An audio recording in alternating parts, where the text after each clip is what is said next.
Who in the world would believe in such a, and you know, and the three singers, I mean, look at this heaven. Imagine you have three singers for eternity. How boring. For eternity, you have three singers, David, Muhammad, and Allah. Every Friday. And who dare not to show up? Huh? Who dare not to show up?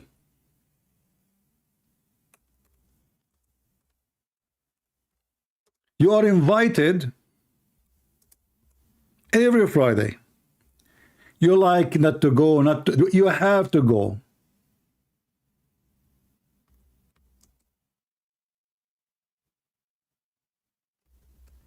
Any Muslim here have any thing to say?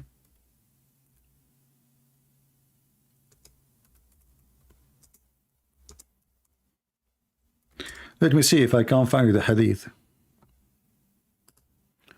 so we can share it with you, the story I was reading for you.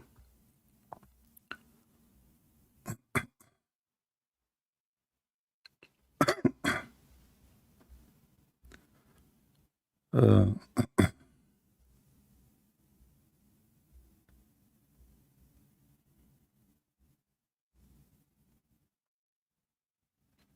hmm.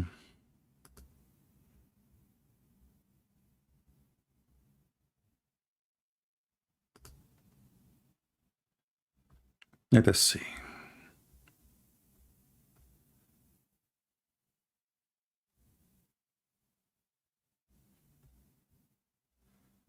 But anyway, I can find a better way actually. Actually, there's a hadith says that the people of Jannah, they enter upon Allah every day twice, and He recite for them the Quran.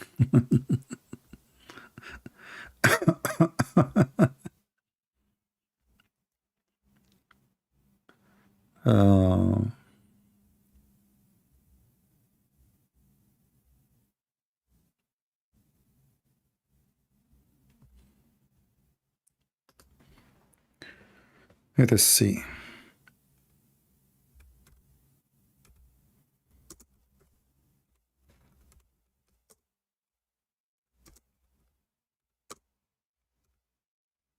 I'm just trying to find it in English for you.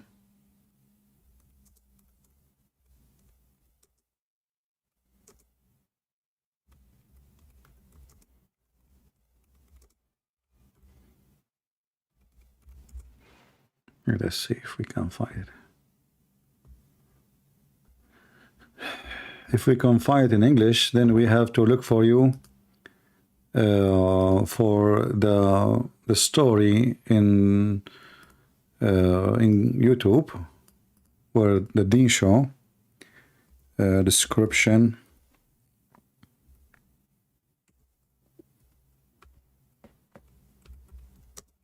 of paradise.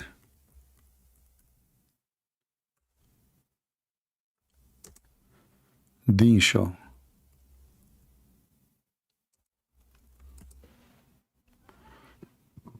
Here we go. If you want to go and check what I just said to you word by word, this is the video. Search for this title and you tell me if you are going to die laughing or not. You tell me. Description of paradise between two brackets Jannah, Dr. Ibrahim Durmali.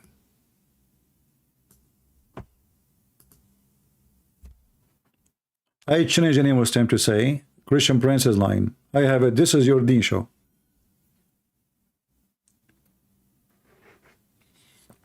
For those, brother, Allah will sing, Muhammad will sing, David will sing, and each time they sing, Allah, He asks, have you ever heard better than this?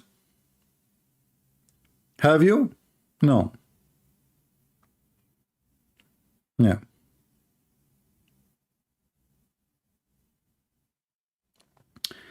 Anyway, look like we are out of Muslims. There's no Muslim today. We have only one person who left Islam. We are happy for him, and I hope soon his family, they will leave Islam too. I feel sorry for our brother who called us. who the Muslim kidnapped his father, and obviously they killed him, and he know nothing about him since then. But obviously they killed him. You know, this is what usually they do. They're very merciful, very friendly, very beautiful religion. It's called Islam. All right.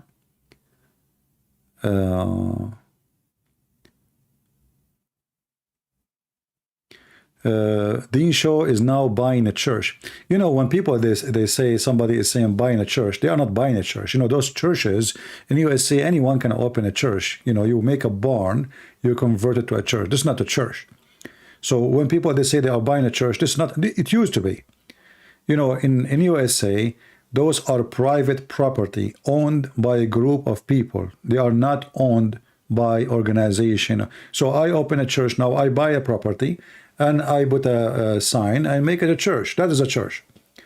When they say to you they are buying, those people, they move to different place, and or maybe they cannot even afford to spend their money on it. If it became so big and they have low income, they sell it. It's not a big deal. Let them buy any building they want, but we are here building a human being.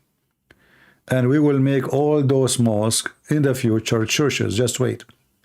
As you see, Muslim, they watch, they hear, even the one who try to deny and try to reject what we are saying, but is inside him, deep inside him, he cannot refute us. I mean, look, everything we said, there we go. I challenge anyone to tell me that the story I just told is a lie. The video is there. Allah will sing for you. David will sing for you. Muhammad will sing for you, and each Friday they will ask you the three questions. Each one of you have a chair in the presence of Allah, and you have a card Allah will give you, and you have your name on the chair. Go watch it, and when you enter the heaven, Allah will make you so white. He will make you drink a drink, and you will have a diarrhea. Watch it. Watch it and die laughing. This is the video almost killed the guy in the church I was doing seminar in. He could not take it. You know, they said to me, you know, the video by itself, I mean, it's stupid, but it's not like too much of a comedy. But with your comment, it is hilarious. You know? So I play 2 seconds or few seconds and I make a comment and people die laughing. I wish I can play it for you here, but you know what they would do. You know? This is Islam. This is exactly Islam. It's a fraud. It's a fiction for the stupid ones. And if you are a stupid one, I mean, there is nobody can protect you from your stupidity. Right? Only stupid people can think for a second that Islam is even a religion. This is just a collection of, you know, cartoons and violent and evil, sex with kids, kidnapping women, lying to your wife, the wife lying to her husband. It has zero morality, zero ethic. Actually, Muhammad have a way behind zero. And when Muhammad, according to Muslims, Muhammad get tested, maybe I should make a video about, maybe it's a coming video. Guys, do you know how Muhammad get tested? How Allah he tested Muhammad? Anyone knows?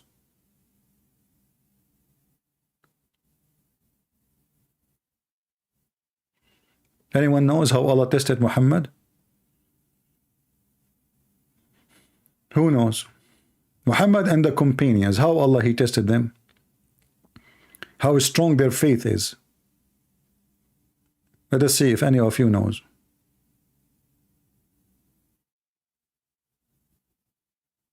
You don't know? You guys are not learning good. Suicide? No. The Jew asked 3 questions. No, this is the Jews testing Muhammad, not Allah. Khadija? No. This is Khadija testing the angel by doing striptease. Thank you, Dalia. Here we go. Dalia, she got the answer. Dalia, I will make you an admin for giving the answer correct. I never saw this name before, but I will give her the admin. Here we go. You got a hat, Dalia. Thank you.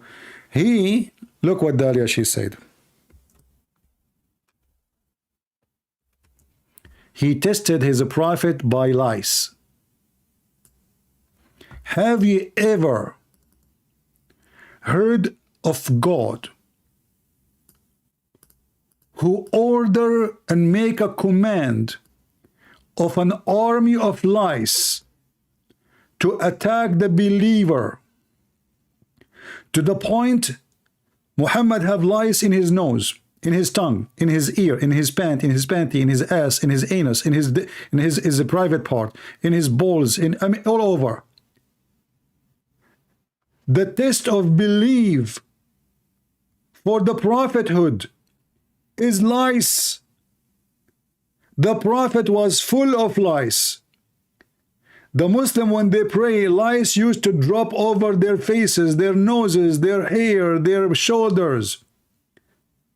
Umar al-Khattab used to smash them and the blood come all over his arm, his neck, his face. Lice, brother, there's lice there.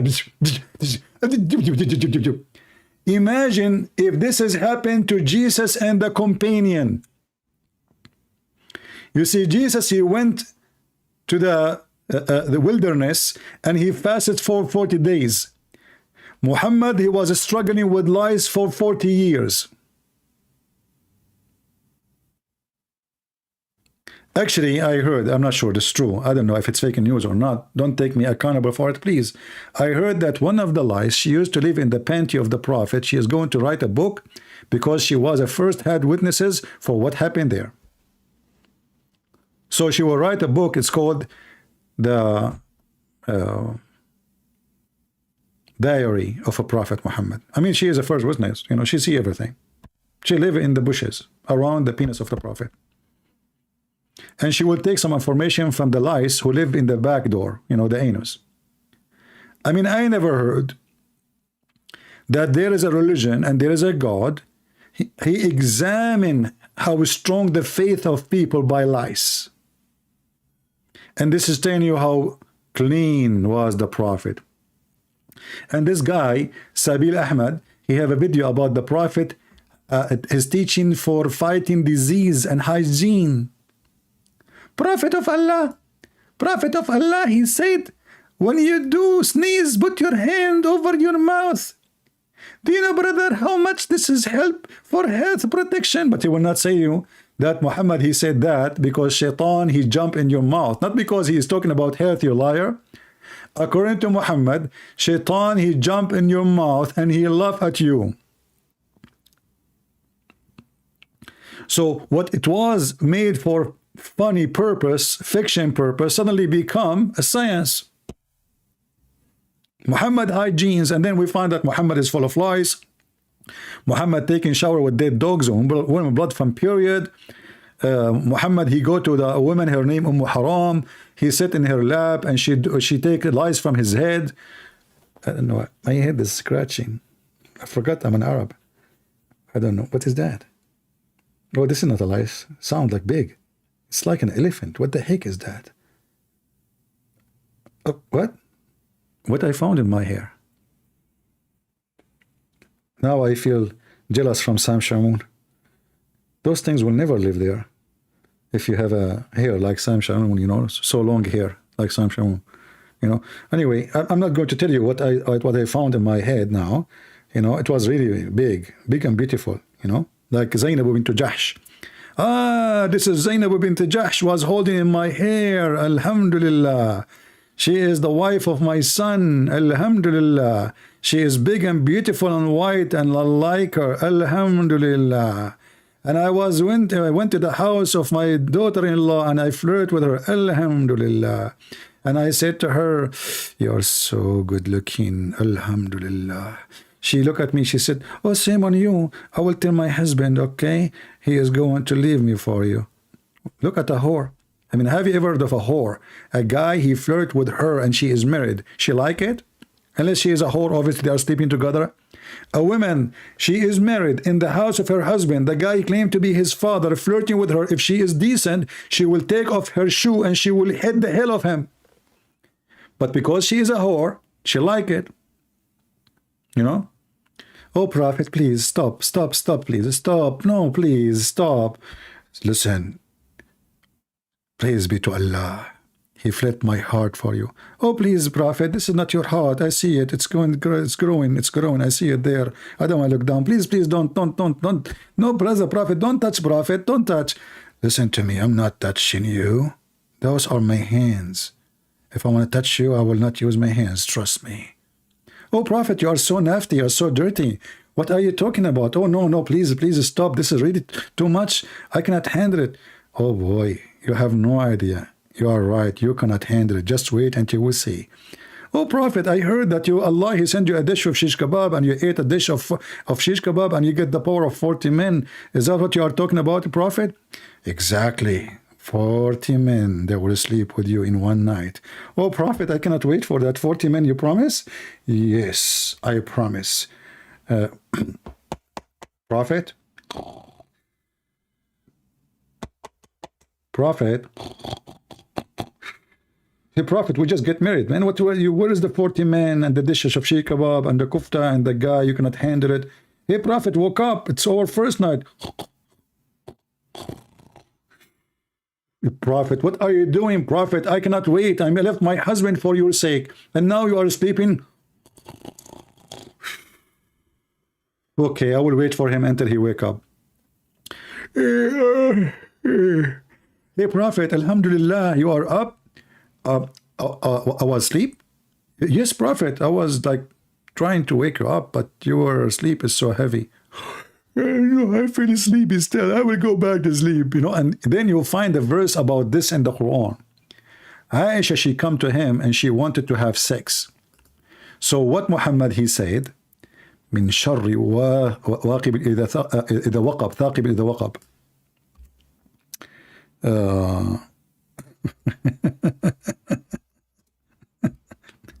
You go and you read the interpretation, you will see, from the evil when the penis stand.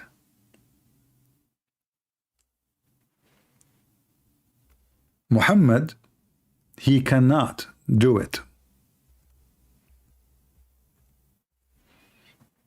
Hold on. Oh boy. I'm done an hour ago. You guys are taking me forever. Shame on you. All right.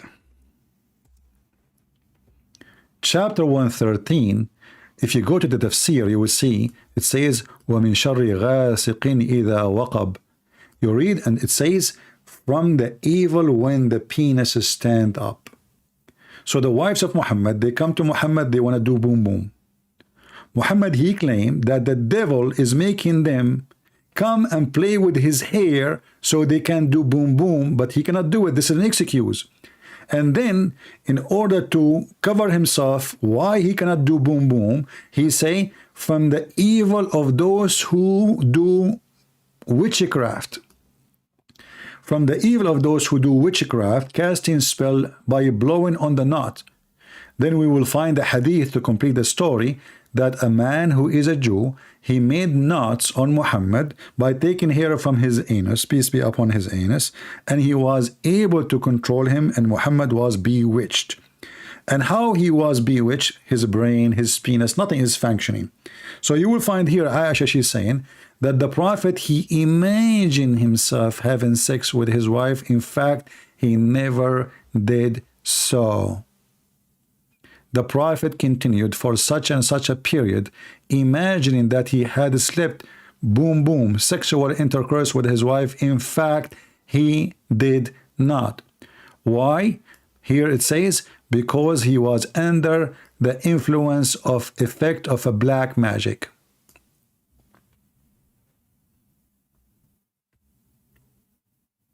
Do you see it?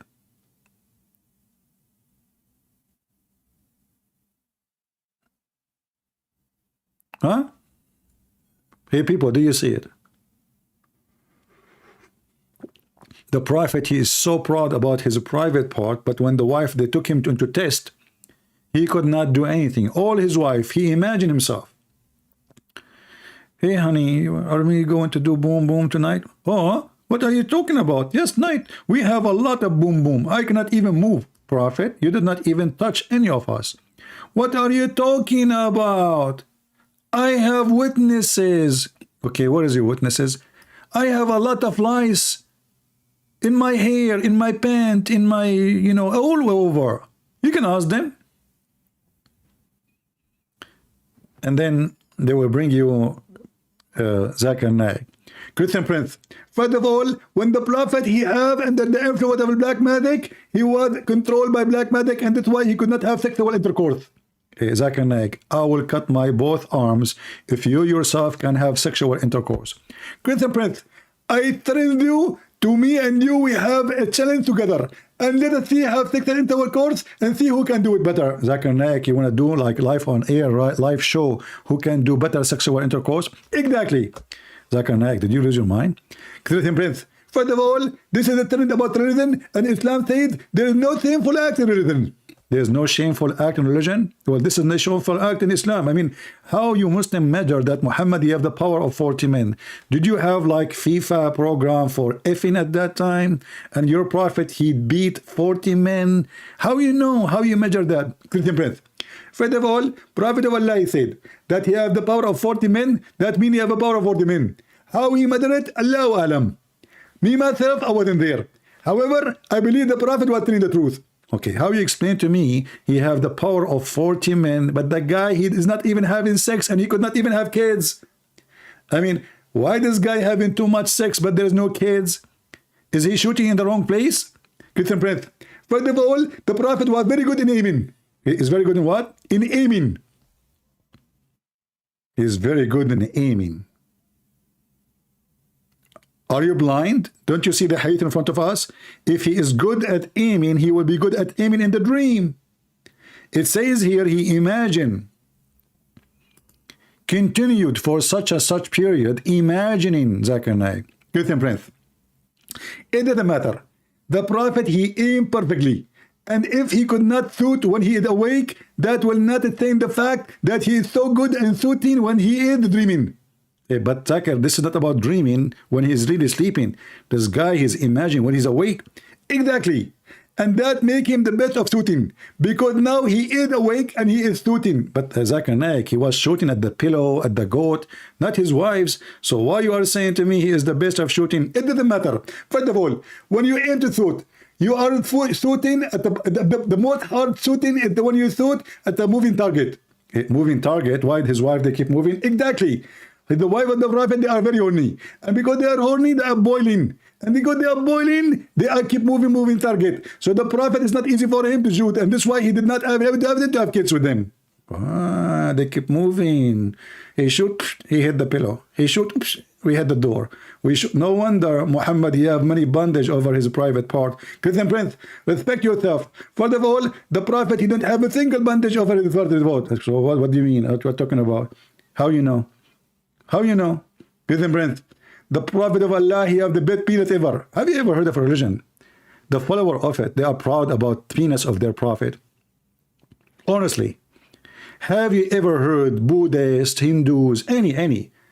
They are proud about the penis of a Prophet. Have you?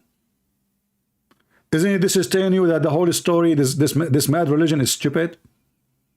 The Prophet, he can if 40 as 40 men.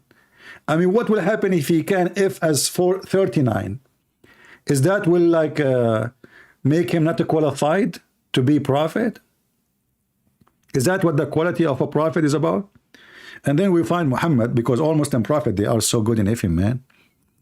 You will find Suleiman, he decided to if 100 women.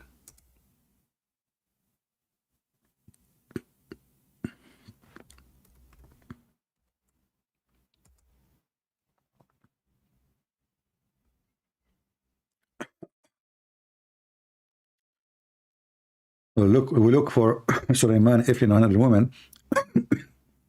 Give me some water, man.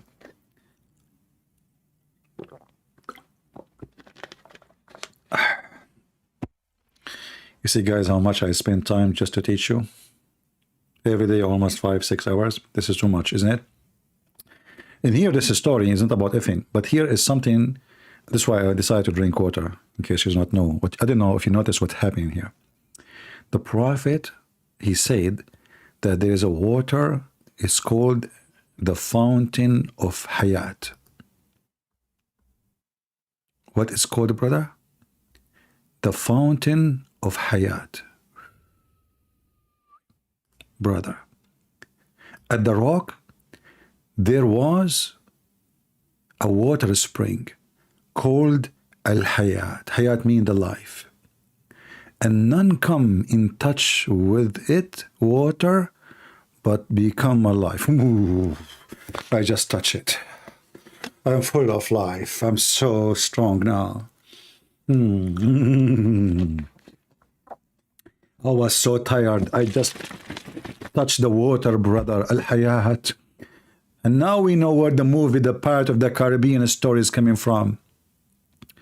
The Fountain of Youth is a very old legend.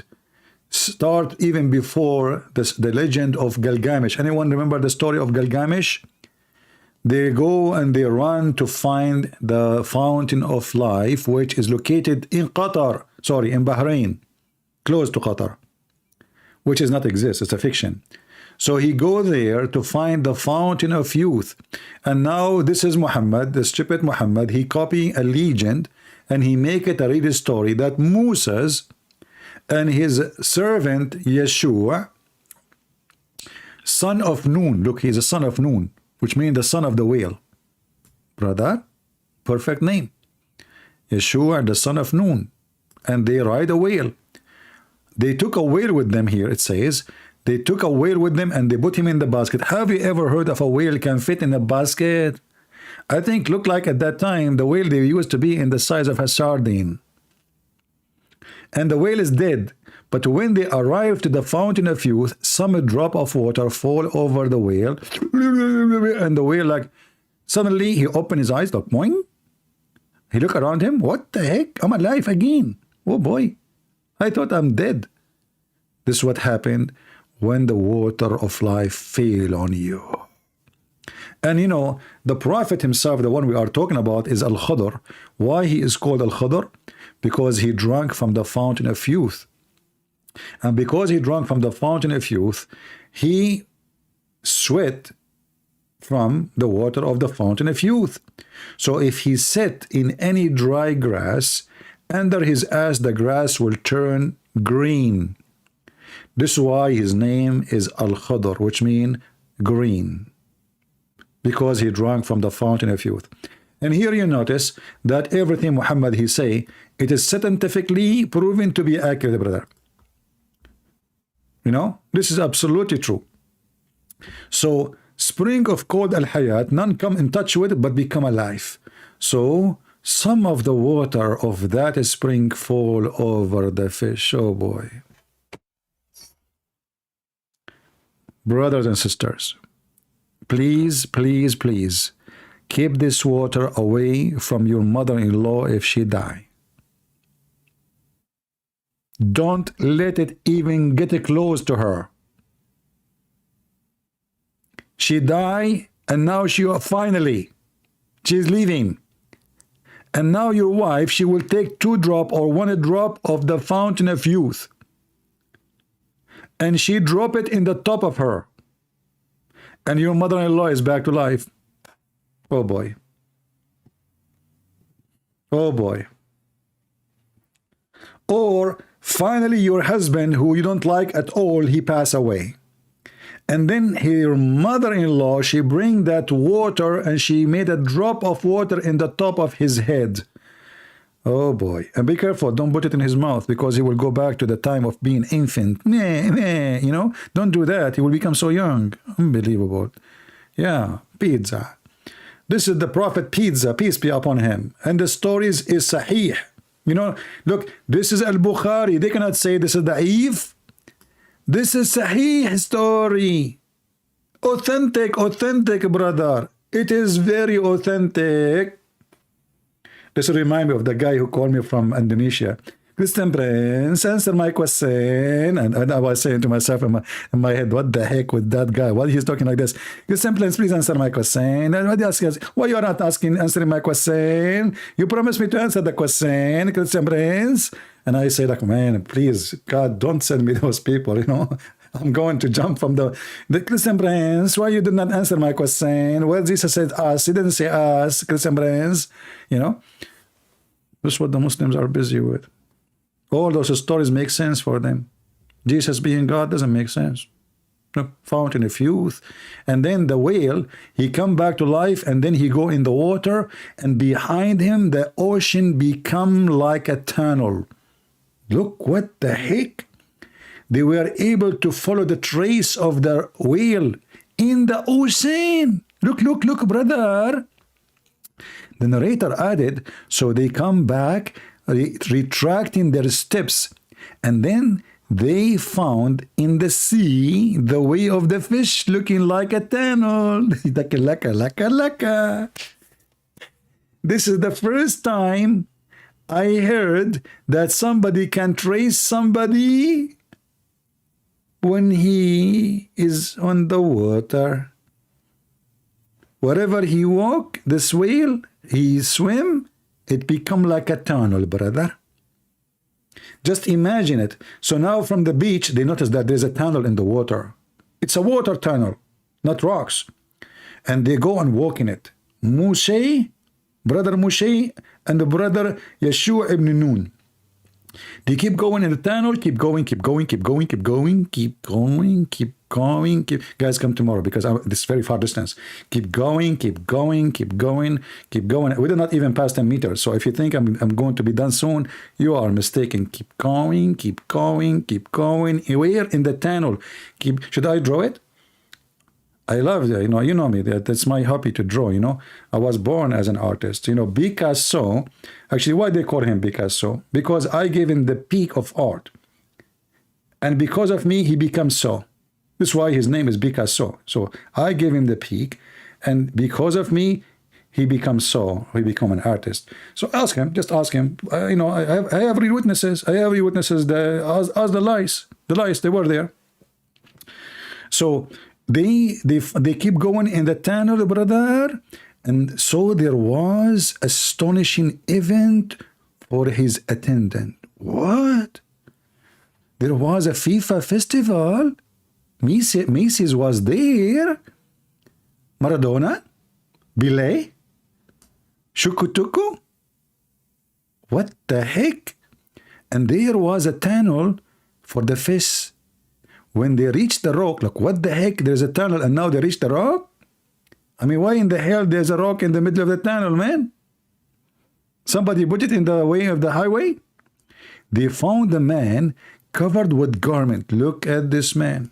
Mystery. So they go in the tunnel inside the ocean. And then they keep walking, until you can imagine how much they keep walking, keep walking, walking,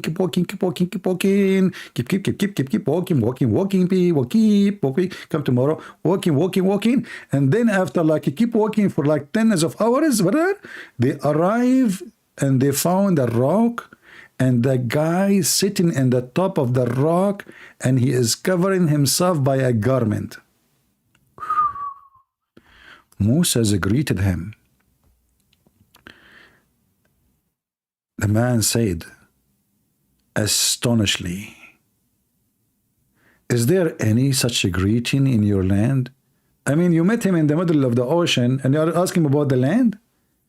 What the heck?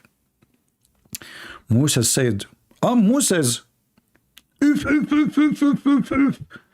Look like at that time, Moses is very well known over the internet. Everybody knows Moses. You go to America, they know Moses. You go to Taiwan, they know Moses. You go to China, Moshe, okay, Moses, I'm Moses, man. And supposedly, come on, you don't know Moses. I am Moses, the man said. Moses of Bani Israel. Look. It turned to be that Moshe is so famous. He not only know his name, he know what is coming from, and he is son of who? What is missing his account in Twitter and in Facebook? You mean Moshe, the son of Israel? Musa said to him, and he's proud, yeah, it's me. It's me. And added, may I follow you so that you teach me something? of the knowledge which you have been taught? Quran chapter 18 verse number 86. You know, look at this. Kusa, Mr. Zucchini, every day he come here and he say the same thing. Christian Prince, you are not telling the truth. You eat it. I'm showing this in the screen, your hadith, your prophet story. And you are telling me I'm not telling the truth? Isn't this what your prophet said? What do you mean I'm not telling the truth? I mean, the story in the front of our eyes, and this is recited, written, translated, published by you Muslims, and you say to me, I'm not telling the truth. Are you mentally ill? Or you are just a zucchini? This is what Kusa mean.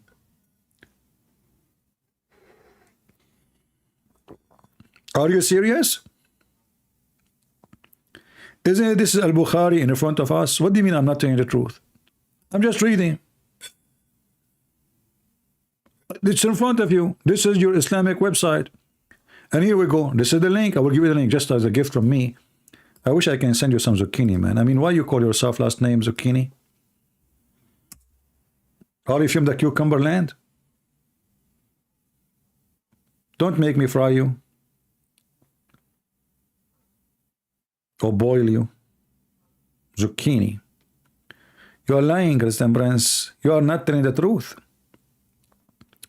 Anyway, you know, by the way, this is why I never get old. I have the water of youth. But you know, I will tell you something happened which is very sad. I met a girl. She was so beautiful. And I told her my secret, that if she marry me, we can drink from the water of youth. I will give her some, and we will live together forever. But she was very greedy. She took too much water, and now she became a sperm. She went beyond the time of existence. Until now, her dad is not, he did not use that sperm. Still, it's in his testicles. I told her, be careful, you cannot drink too much water. I went to the kitchen, I came back. We are going to get married, brother. And she put 3 drops of water in her mouth.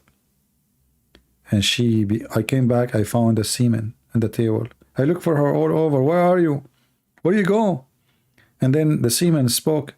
Honey, sorry, I made a mistake. I drank 3 drops. And I said, what you did? What you did?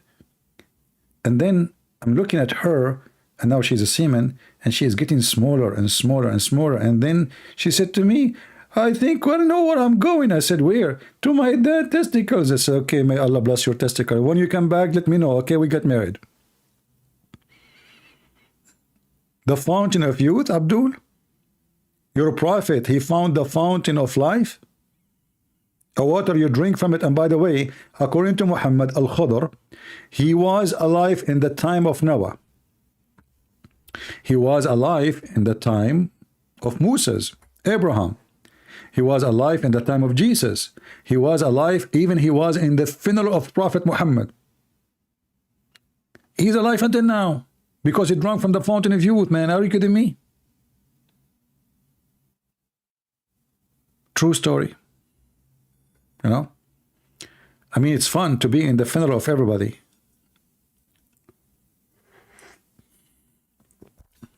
Do you think he will be in the funeral of Joe Biden? You know the thing? That will be fun. Do we have any Muhammadan? And here we go. This is Sahih Bukhari, Hadith number 4727. Look, it's a music. Even the numbers, Islamic numbers are musical. 4727, 4727. Fountain of youth, fountain of youth. You drink fountain, you drink fountain, fountain of youth, fountain of youth. You become a baby, you become a baby. Loo, loo, loo, hoo, hoo, hoo. The prophet told a story, prophet told us a story. Must be true, must be true. Fountain of youth, fountain of youth. Will make you youth. What an idiot, what an idiot. Take a beer, fountain of youth, a tunnel in the ocean. My friend, you are here through recitation of the Quran. That's deep. Guys, did you hear that the recitation of the Quran?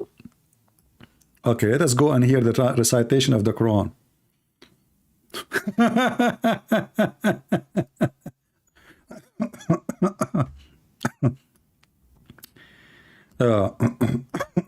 Which verse you want me to show you? The recitation. Let us go to this one. This one is short. O Prophet, say to this believer, I don't worship what you worship, nor do you worship what I worship, and I will never worship what you worship, and you will not do worship what I worship, for I do not do worship what you worship, and you will not do worship I will worship, and I will never ever do worship what you worship, because you have your religion, I have mine. Wisdom. The holy chapter is I don't worship what you worship, and he kept repeating himself. Did you hear the recitation?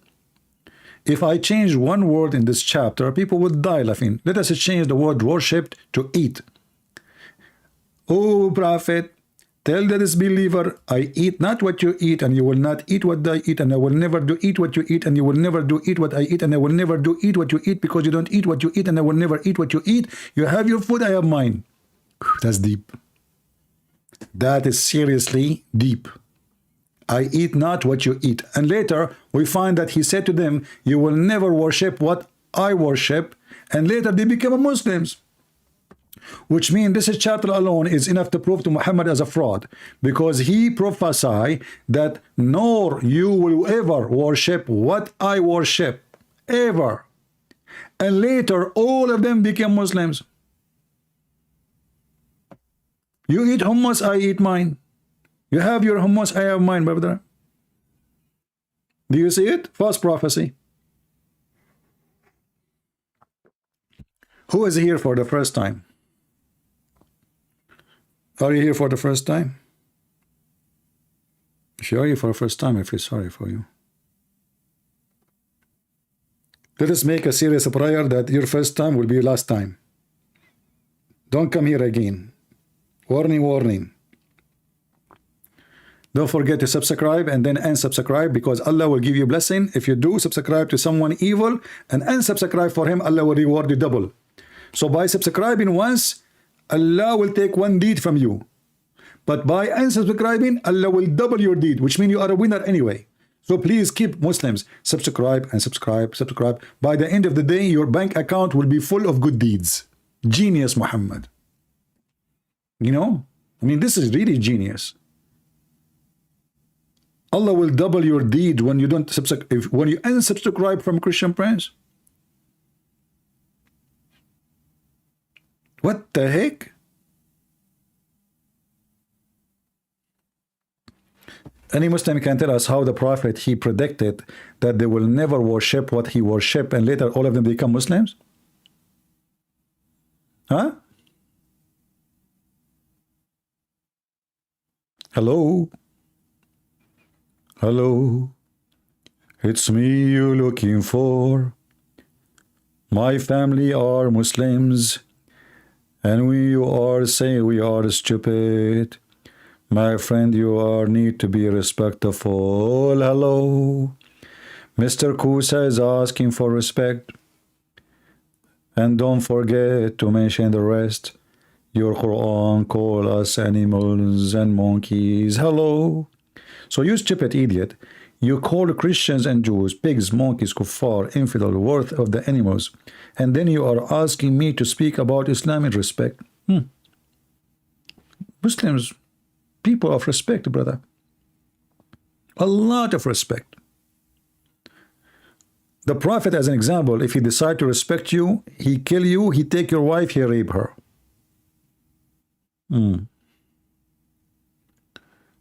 Do we have any Abdul beside respect Abdul? Even your Prophet, he called his mother najis, filthy. His own mother.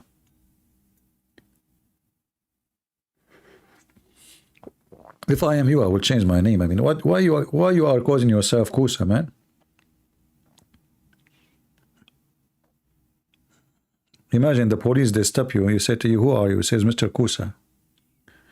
The one does not believe in Lord, he is a fool. You just said to me you should be respectful and you are calling me a fool. I mean, look at those people, guys, look at this.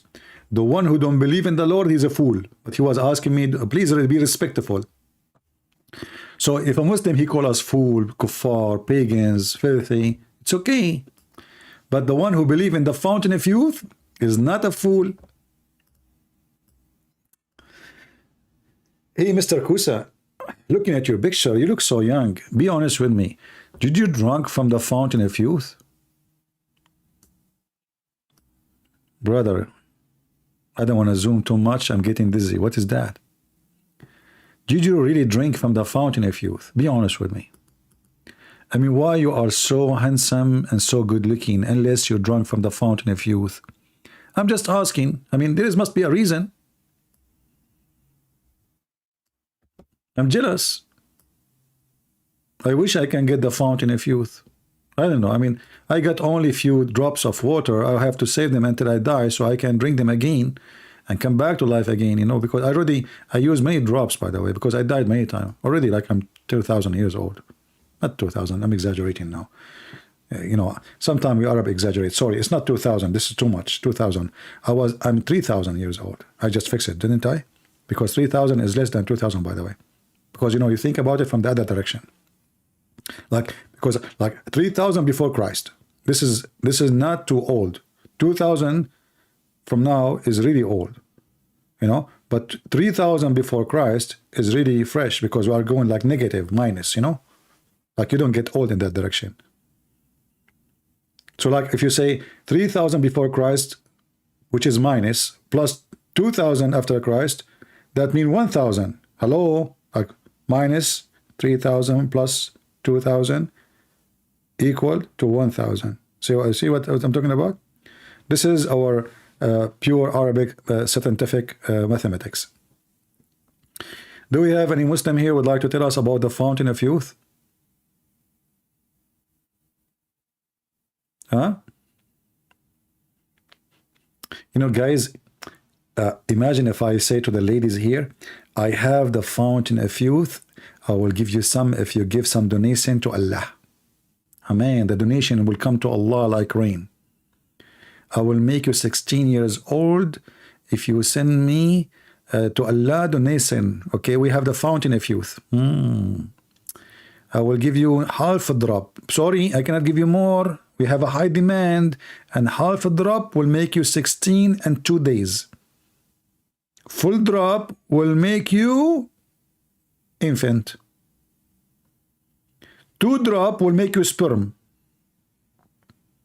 3 drops will take you before the cave time. Fountain of youth, huh? And this is the religion of Allah. True story. Look at the story. Man.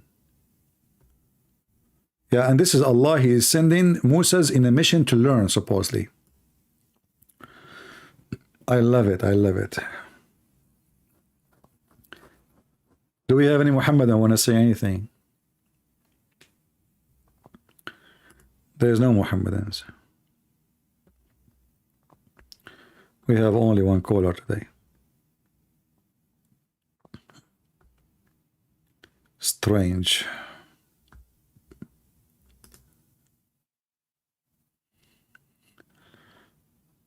How are you, Indonesia? This guy, he think I'm Indonesian. No, I'm not Indonesian, man.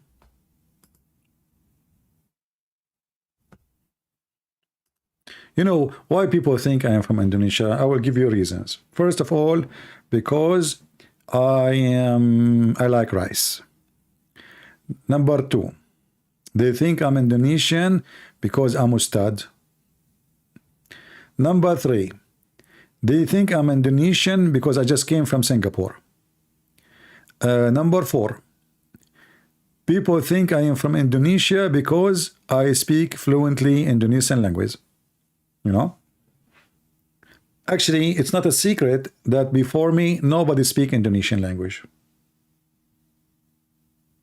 You know, and the reason I forgot some of it, because I drank the fountain of youth, and you remember, when you drunk from it, you get younger, right? So you lose some of the memory you learned during the time of aging, you know? So like, otherwise I speak really orange, non-stop. When I was in Singapore, I saw an Indonesian girl. I was exiting from, you know, those towers, the one I made a video in them. I don't know, like, I said, where are you from? She said, Indonesia. So I said to her, orange. She have no idea what I'm saying. She go, what? It's orange. I don't know what is that. You know, I think she was trying her best to deceive me, to make me think that I am not speaking good Indonesian. Even though my orange was so clear. And I said to her, are you sure you're Indonesian? You know? She said, yeah. You know? I said, okay. Hello? Orange, you know, which means too many people, you know, too many people in the area. Me, orange. I was saying to her, look how many people, orange. Yeah, in Indonesian language, there is something fun about it. It's like you repeat the word twice, it will make it too many. Like if you see apple, you say apple. You say Abdul, you say Abdul. Too many Abdul. Mashallah. Okay.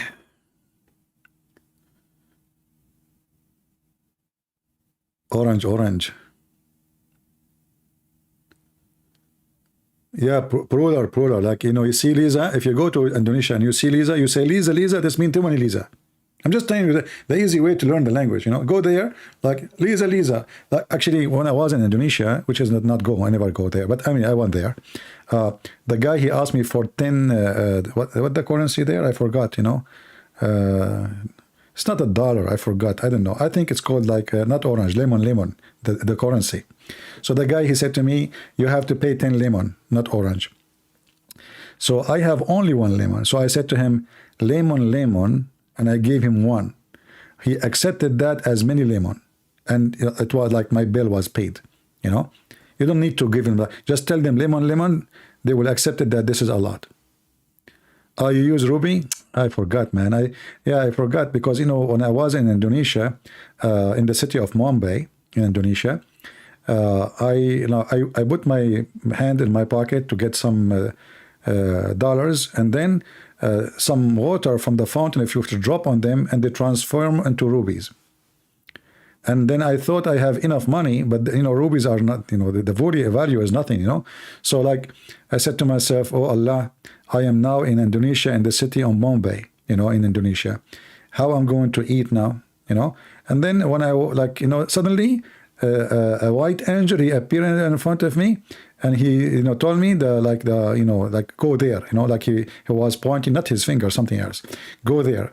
So I followed there, you know, and I went to that place, and I found like a free place where they give you food and shelter and everything. And I went there, and, you know, I start eating, and it says free to enter, free entry, you know, in English. But when I try to get out, it says pay here. It turned to be, it's a free entry, but it's not a free to leave, man. I mean, and then I said, what the heck? You know, the angel, he appeared to me. He said, free, like, to go there. And I saw it says a free entry, you know. And then why, when I go leave, I have to pay. And then I spend in the city of Mumbai in Indonesia, you know, washing dishes. Alhamdulillah. And then after I finish washing all the dishes, and man, in Indonesia, there's a lot of dishes. Imagine there's 200 million, they are eating using dishes.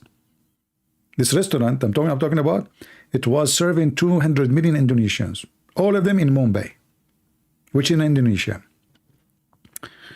which is in the middle of Singapore, you know. So anyway, after, you know, washing dishes, the police of Indonesia in Mumbai, in you know, Casablanca, they said, okay, you can go, you are free, you know. And then, because now I became free, I said, thank you Allah, I'm not going to go to Indonesia no more. And since then, I don't live in Indonesia. I decided to move to Java, you know, which is in India, you know, and then I said, you know what, I will go to nice desert land. I like to live in the desert. And I asked them, what is the desert? They said to me, go to a city called Bali. In Italian, they call it Bilaloo. Bilaloo, Bali, So I said, Bali, okay, Bali. And so I called my cousin Anthony, hey, Tony, let us go to Bali, and we went to Bali and we opened a pizza restaurant. And there we start our business to announce ourselves as a prophet of Allah.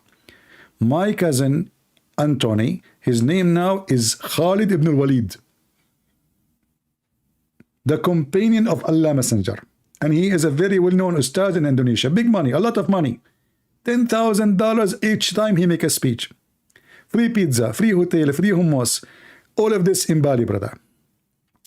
And then, I said, okay, my cousin is doing successful business. Let me start a business myself. So I changed, because, Thailand is very close.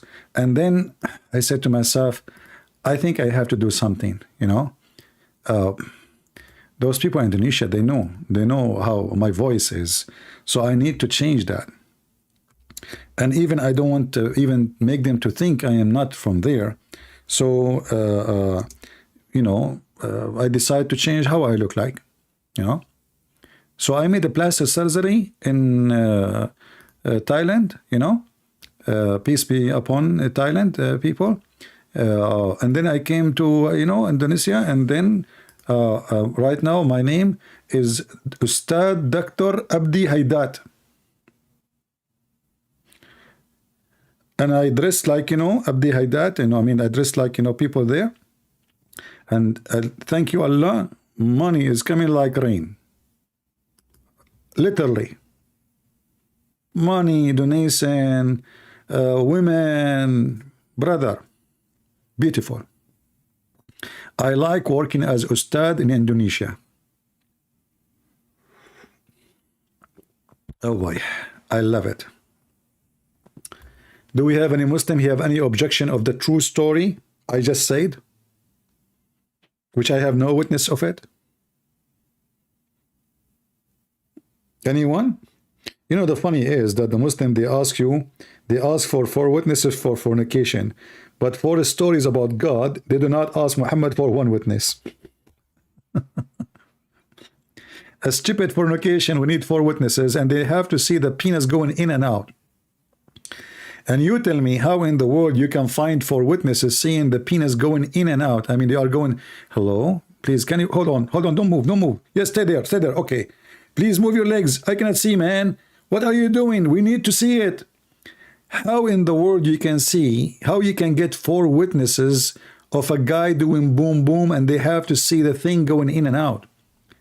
At the same time, Muhammad, he go up to heaven. Muhammad, he speak to the angels. Muhammad, he receive Quran. Muhammad, he fly in the top of a donkey. Not a single witness. Any Muhammadan? So for stupid sex, we need 4 witnesses, and we need to see the thing getting in and out. And for a prophet going to heaven, there's no witnesses. Not even half.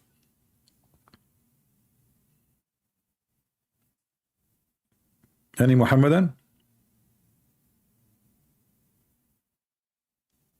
No, imagine you go home and you find your wife cheating on you, sleeping with somebody. And then, oh, what I can do? I need to have 4 witnesses. He say, guy, please, please, brother, can you keep doing what you are doing until I call my friends, please? Sure, yeah, sure, go ahead. And then you go and you bring 4 witnesses. And let us say you are having sex with the woman, but she is wearing her dress, and she is, I don't want to speak dirty, but she is sitting in the top of the guy, which means there's no way to see his private part. And now you have to beg your wife, please, can you please lift up your skirt so we can see it getting in and out? Please? I beg you. Islam is very logical.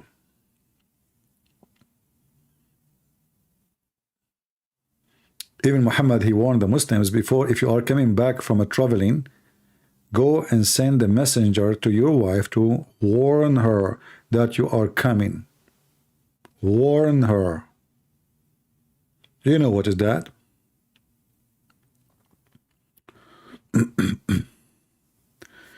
Any Muhammadan?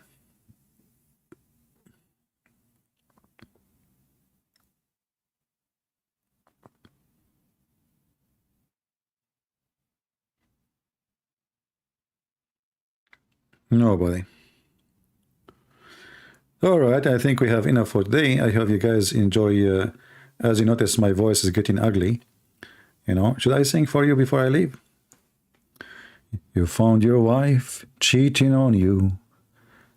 You need to find for witness to help you. And if you could not, you are a barbecue. And what you can do about it, shame on you. I turn my head up and down.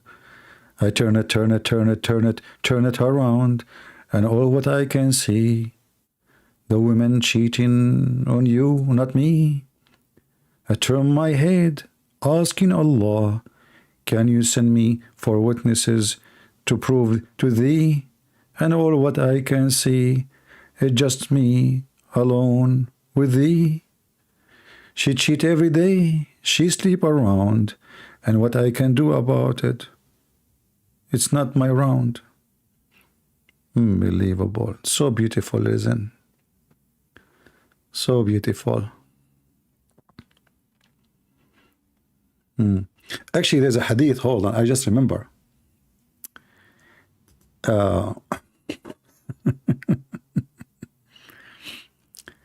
When Muhammad he made the hadith about the Quran about 4 witnesses. Man, I don't remember the hadith. I remember the story, but I'm trying to remember because this is how I find the hadith fast. I need to remember the whole line. What the guy said. So anyway, the guy, he came home and he found his wife doing boom boom with someone else. And he was a very close person to Muhammad. And Muhammad, he came with this verses in the Quran that you need to have 4 witnesses. Hold on, let's see. Hadith.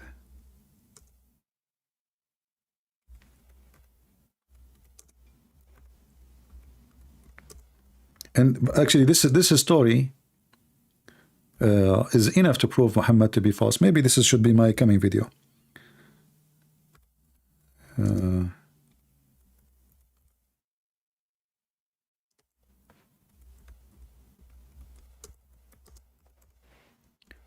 Let us see.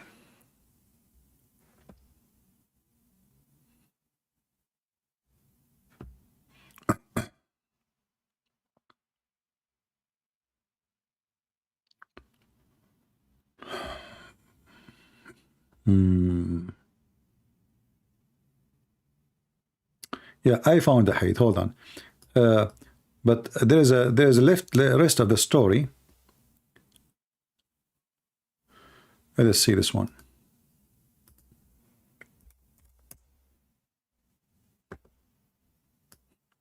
Guys, read with me. I'm not making things up. It's not me saying I should ask him to wait so I can bring 4 witnesses. You see, you were laughing, right? You were laughing that I said, please, like you go inside the house, you find your wife doing boom boom with a stranger, right? And then I said, please, you ask him, please, can you wait until I... This is what happened. The guy, he asked the messenger of Allah, saying, if I find my wife with a man, should I wait until I bring 4 witnesses? The translation is a lie. In Arabic it says, أَأُمْهِلُهُ حَتَّى آتِي بِأَرْبَعَةِ شُهُودٍ. Should I ask him to wait until I find 4 witnesses? This is the same hadith, different translation. Read with me. Abu Hurairah, he said, la, la, la, la, la, la, la. What do you think if I find a man with my wife? Shall I grant him respite? read. This is not my translation. Shall I grant him a respite until I bring 4 witnesses? The Prophet said, yes. Yes, brother, yes.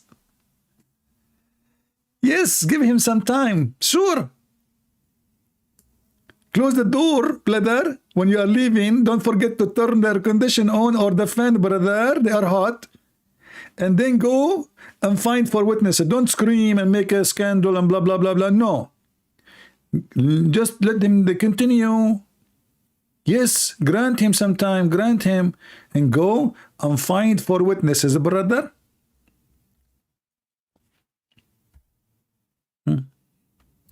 This is a different translation for the same hadith.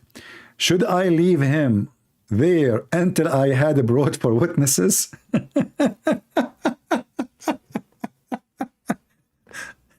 This is hilarious, honestly.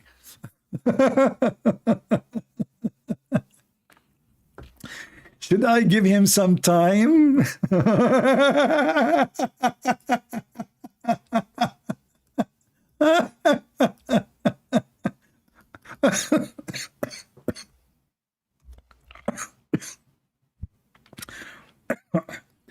I'm going to die one day laughing here. Brother, you open the door, your wife, her legs is up, and the guy doing boom boom. Assalamu alaikum, brother. What are you doing, brother, here? Oh, as you see, I'm just doing things with your wife. Okay, brother, please don't go. Please, just stay here. I need to go and fight for witnesses, okay? Sure. Please don't be late because I have another woman waiting for me in the neighbors. I can't stay here for long. Okay? And now the Abdul, he go and he try to find 4 witnesses.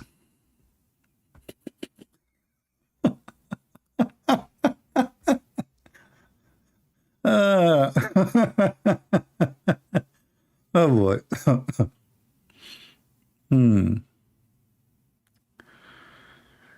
Oh boy. What a stupid religion. I mean, you have to be a pervert to accept such a cult, man. Literally a pervert.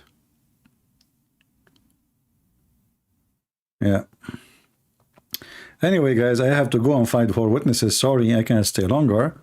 I saw in the other day very shameful act in my yard.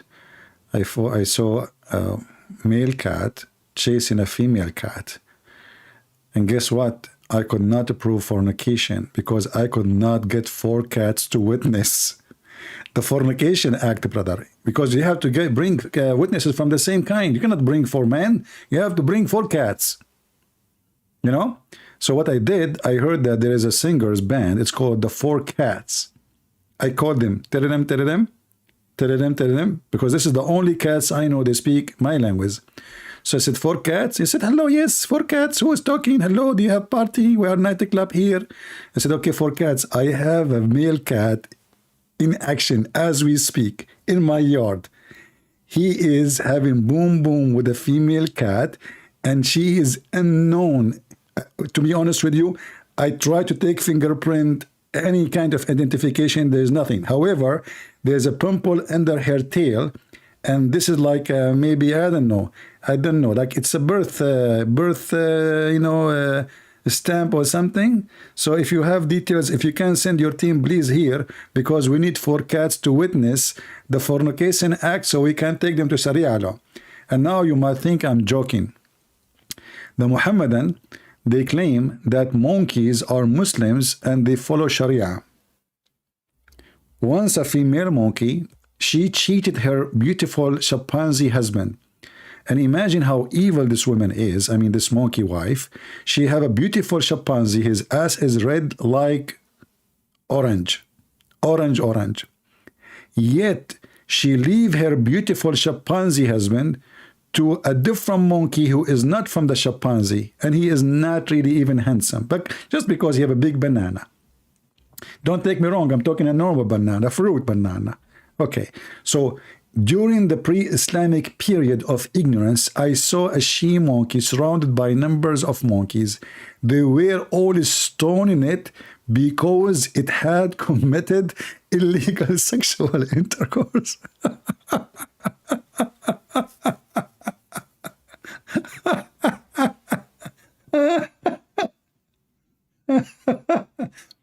And if you read the whole story, by the way, the story is even more hilarious.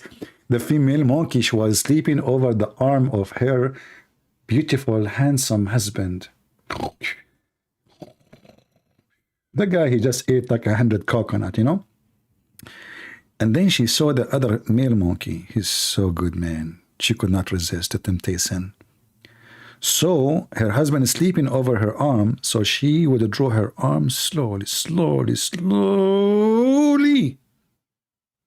And then she moved behind the tree and she did boom, boom with that monkey. However, when she came back, she made a mistake. Anyone knows what the mistake? Anyone knows what is the mistake? You remember, in English it's called mistake, not misgive. And here is the solution. Mistake, not misgive. So when she went there, she took what from the guy who she slept with? Sperm. That is the mistake. When she came back to her husband, Mr. Chimpanzee, he is sleeping, yes, but his nose is not, my friend. He started sniffing. And then he sniffed sperm. And his sperm sounds like zucchini, kusa, you know, not like his sperm. I mean, sperm, the husband's sperm is a coconut because he just ate coconut, you know, because the sperm smell change, depend what you are eating. If you eat garlic, it smell garlic. If you eat zucchini, it smell zucchini. Very simple method, brother. Isn't it the Muslim, they say you are what you eat. When you eat pork, you became a pork. So, brother, he started sniffing the female, the private part. And he went crazy and he started screaming takbir, takbir, but in the language of the monkeys, as you know. You understand the thing. So then, brother, you know, the monkeys came from every direction. They made Sharia law and they found her guilty and they start stoning her. Alhamdulillah. And now this monkey, she paid the crime for her crime. But hey, Muslims, how come this monkey, she was not required to have 4 witnesses for fornication? It's just a question. I mean, she is a Muslim, obviously. Why they don't have 4 fornication witnesses? And yet you stone her?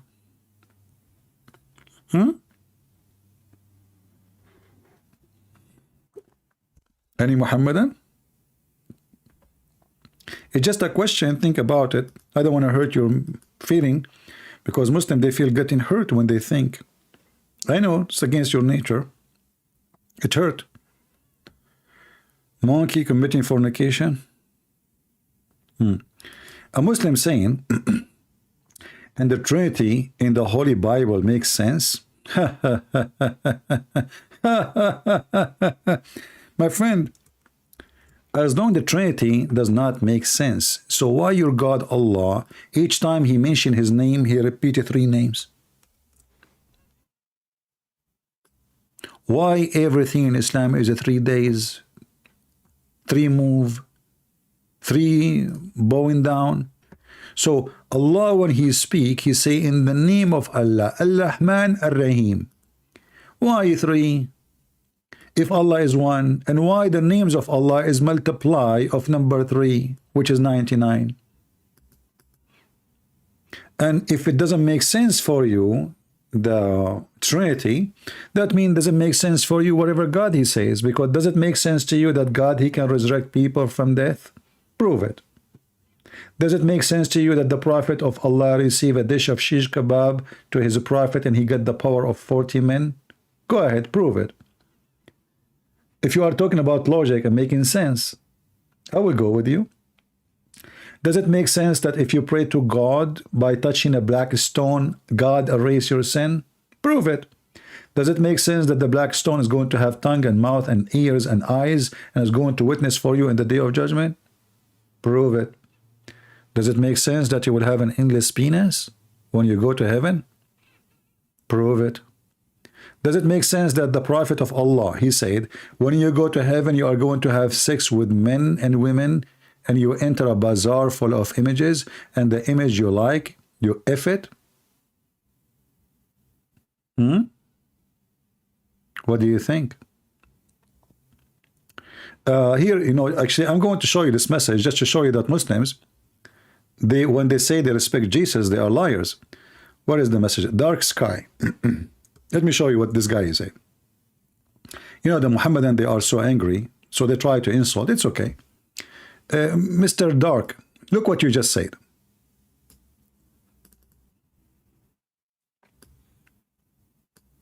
Your Jesus was legit gay, legit wanted a license to get married to another man. Is there not one responsible man among you? Is that make sense, dude? Well, my friend, thank you for saying what you're saying. I challenge you to prove it. However, I can prove to you that your prophet was a legit gay. And I challenge you to say the same about Jesus. In fact, the Quran in chapter 19, verse number 19 says Jesus is holy. This is your Quran. So from my side, I have a proof that Jesus is a holy person and he is pure. Your Quran says that Muhammad is impure and he is sinner. So you are going against your book and you are accusing Jesus with something against your book. Good for you. You are a Muslim. You are insulting Allah. However, let us see what your prophet did, if he is a gay or not. You are the one who mentioned it. Don't cry. If a man, he is kissing a man and both are getting naked, what does that mean? You tell me. This is your prophet exchanging hugs and kisses, and both of them, they are topless, and the guy, he turned his back and he was rubbing his back naked on the chest of the prophet, and then he started kissing your prophet down his stomach, and he said, "Oh prophet, this is what I want, please don't stop, please." Do you see it? It's in front of you. Your prophet, even he took off his t-shirt so he can be naked, so the man, he can embrace him. The man, he said to him, "Oh prophet, this is not fair. This is not fair. I am not wearing a t-shirt, but you are wearing a t-shirt, prophet, but I am not." The prophet, he raised his shirt and the man embraced him and began to kiss his side. Then he said, "This is what I wanted, O Messenger of Allah." Are you there, Mr. Gay? And this is Sahih. Now go ahead and show me Jesus kissing men, kissing the belly of men. Go ahead. You are the one who mentioned it. This is your prophet's story. This is not my story. This is Sahih. And this is the reference. Here we go. Do you see it? So you try to insult Jesus. No problem. Doesn't make us angry. You know, you will pay the price. The Lord is watching. And your Quran says that Jesus is holy. And this is your prophet. Is that a behavior of a man who is a prophet of God? Not to forget that your prophet, he says, "I never received Quran except in the clothing of Aisha."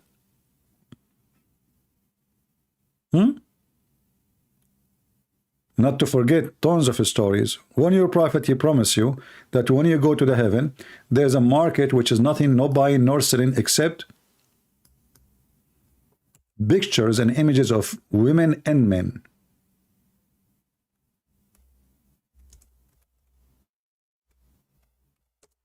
And if a man, he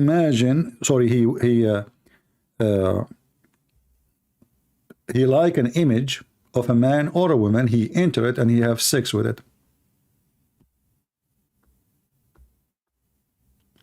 What is the images? Images of men and women. And let us show you the reference.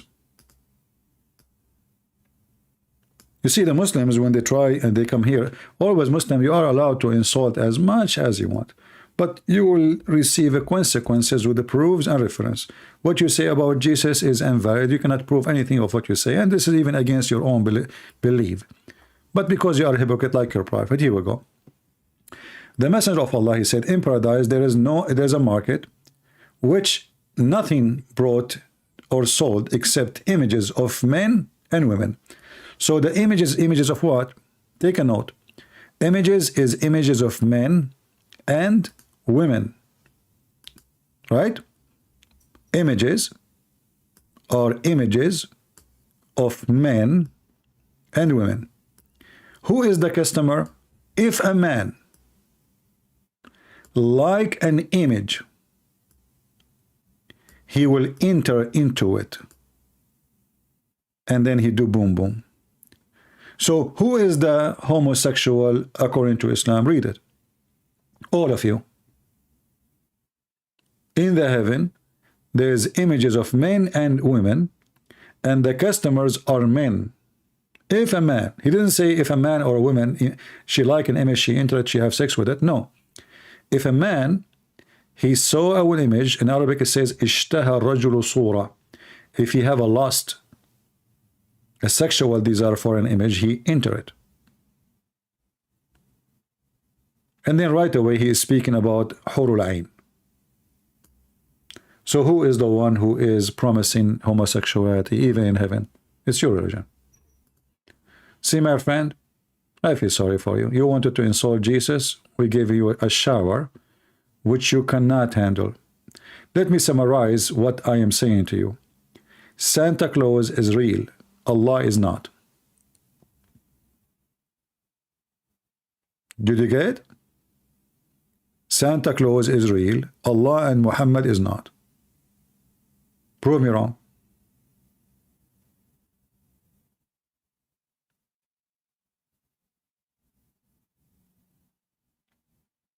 Muslims, because they are so angry, they try to insult. But your insult doesn't affect us because, you know, we are speaking about the Lord, and the Lord, he will send you to hell, not me. I will not even need to be angry. I just gave you a response what you don't want to see. All right? A response you deserve. So anyway, guys, feel free to download the video. I think we have enough for today. We have only one caller today, not too many. Usually I don't keep videos which is not, I might just keep his call from all the video, but feel free to download my video and load it wherever you want. As you know, all my videos is for free to be used and not to be abused. I want to say thank you all for being here. May the Lord bless you. And if you are going to load my videos, you can make this video short by cutting the part refuting Sabeel Ahmed about corrupting the Bible. You can make it 5 minutes if you want. That will make it easier for people to watch instead of watching long video. All right? So I want to say thank you. May the Lord bless you. And until I see you again, Christ is Lord. Muhammad is a fraud. And if your wife is cheating on you, you better have 4 friends 24 hours living in your house so you can prove it. Take care.